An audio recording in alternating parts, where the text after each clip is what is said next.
Hey guys, Michelle Glass here, and welcome back to another one of our Chapter 2, Lecture 2 video series. And our topic for this presentation is the ionic bond. So in the earlier presentation, we did talk about the different types of chemical bonds, ionic, covalent, and hydrogen. So I do have a video presentation for each of them, so make sure you are checking those out.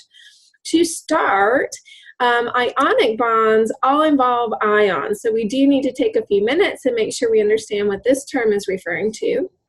Ions are atoms that have a charge, which we haven't talked about yet.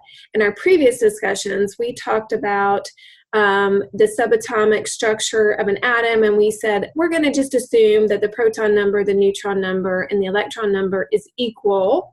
And for us, for the most part, that's going to be an okay assumption. When we are talking about ions, though, in order for them to become charged, what we'll see is that they will either gain electrons or lose electrons. So we no longer have that balance in our positive protons and our negative electrons. And so that's how the atom will get overall a charge of either being positive or negative. Now notice that we're manipulating our electron number, and that's all. Proton number, remember, stays the same. That's essentially how we define the element. So if you are an atom of sodium, then you will always have 11 protons. No matter what, if you change that number, then you change the element that that atom belongs to. I've got a nice little comic here to help you remember that if you lose electrons, you're going to become positive ion, and if you gain electrons, you're going to become negative. And as we go through our discussion of ionic bonds, hopefully you'll understand that better, and so you won't need this little comic strip, but you'll be able just to figure it out or understand it, automatically.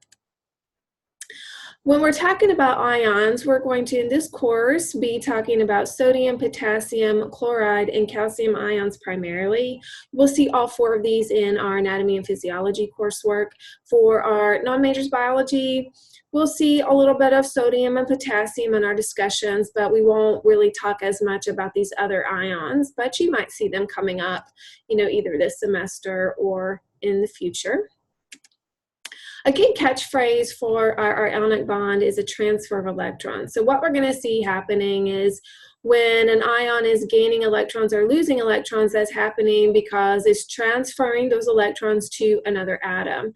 So the way an atom can lose an electron is to transfer its electron to somebody else. And then the way an atom is gaining electrons is by gaining it from another atom.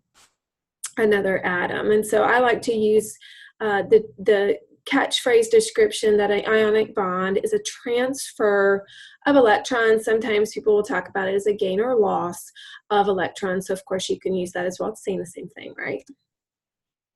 And then the key thing to keep in mind with our ionic bonds is that our opposite charges attract. So, this may not always be true in life, but it is always true in chemistry. So our opposite charges attract to each other.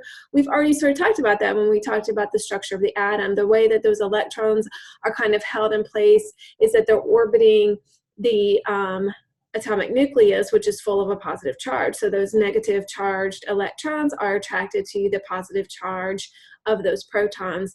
Now, when we talk about ionic bonds, we're talking about individual atoms being attracted to each other, specifically ions. And so if you have a positive ion, it's going to be attracted to a negative ion. And so that's what we're really talking about here with our ionic bonds. Let us look at a specific example. We're going to be looking at the ionic compound sodium chloride. I've got you a little joke. Again, to help you with this idea, a nice little visual of positive and negative charges being attracted to each other. Okay?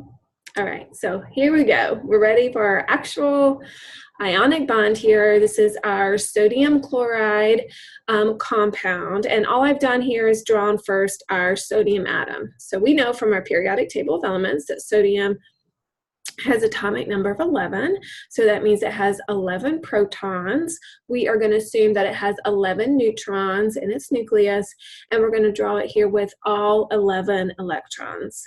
Now remember, we talked about To determine whether your atom is stable or reactive, you want to take a look at the outermost electron shell or the valence shell and take a look. There's just one lonesome electron as far away from the nucleus as possible, okay?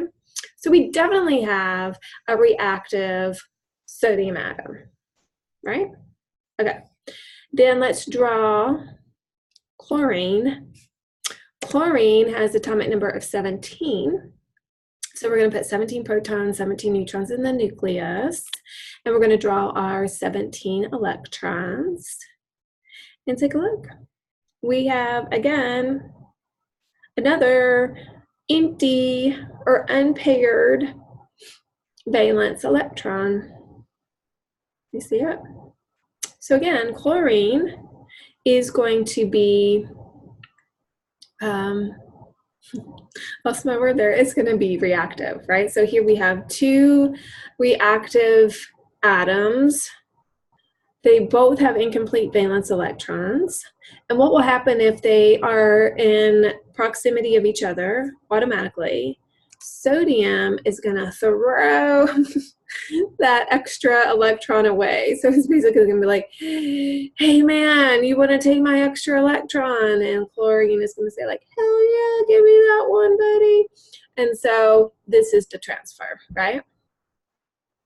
And so then sodium is totally happy because now, even though it's dropped down to just 2 electron shells instead of 3, that outermost electron shell is full. And so now it's stable. But because we lost an electron, we no longer have an equal number of electrons and protons. Notice that we have just 10 electrons orbiting 11 protons. So because our proton number is greater than our electron number, our sodium is going to be assigned a positive charge. And if you have a positively charged ion, it is called a cation. And you can say, oh, I'm positive I love cats. Or I'm positive I hate cats. Or I'm positive I don't care about cats. Okay, or you can kind of make that T shaped like a plus sign to help you remember cations are positively charged ions. You know, whatever works.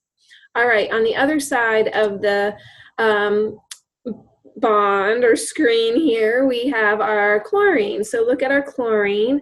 Our chlorine, remember, gained sodium's electron. So now it has 18 electrons orbiting 17 protons. Now chlorine obviously is happy, right? Because it now has that full valence shell, so it has all paired valence electrons. And again, because our proton and our electron numbers are no longer equal, we see that this does become charged because we have now more electrons compared to our protons. That means that we're going to have an overall negative charge to our chlorine. And so now it's going to be considered an anion. So anions are your negatively charged ions, okay? And the other thing that we need to see here is that we changed the name. So I kept saying chlorine just because I hadn't introduced this idea to you yet, but that whole discussion, that whole time, I should have been saying chloride.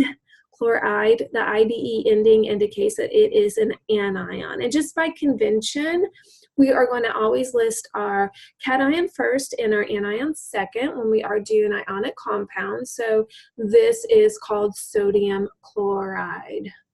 And so that is the difference between chlorine and chloride, or fluorine and fluoride, or bromine and bromide. The IDE ending just tells us it's in its anion form.